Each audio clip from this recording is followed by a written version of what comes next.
මේ වන විට ලක්ෂ 16කට අධික පිරිසක් නරඹා ඇති වෙළඳ ප්‍රචාරණ වීඩියෝවක් කරහා තමන්ගේ පරපුරේ සංස්කෘතියට අපහාසයක් සිදු ඇති බව පවසමින් ආදිවාසී නායක වන්නිලැත්තෝ නීතිමය ක්‍රියාමාර්ග වෙත යොමු වන බව පවසනවා.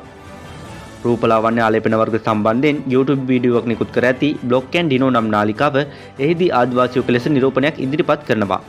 එහිදී තමන් සුදුවලගේ ඇත්තෝ ලෙස හඳුන්වා ගන්නා එම චරිතය විදේශිකයන් සමග ඡායාරූප ගැනීමට මුදල් අය කිරීම ඇතුළු විවිධ ආදිවාසී සංස්කෘතිය අපහාසයට සහ විකෘතියට ලක්වන අංග ඇතුළත් කර නිර්මාණය කර ඇතැයි වන්නිලැත්තෝ චෝදනා කරනවා.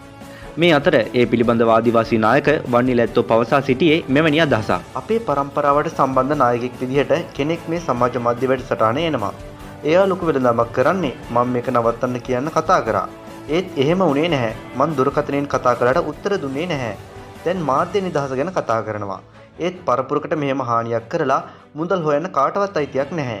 Tamanගේ මඩිය තද කරගන්න හිතනවා විතරයි. Tamanගේ රටේ සංස්කෘතියට මොනවා වුණත් ඒ අයට කමක් නැහැ. මේ වීඩියෝ එක අන්තර්ජාලයෙන් දැන් ලක්ෂ 16ක් බලලාලු.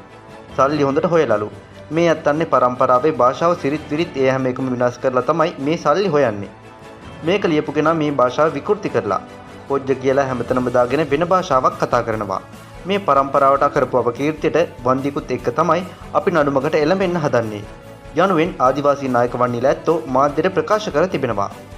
ඉතින් මේ ගැන ඔයාගේ අදහසත් පහලින් කමෙන්ට් කරන්න අමතක කරන්නත් එපා. ඔබට සුබ දවසක්.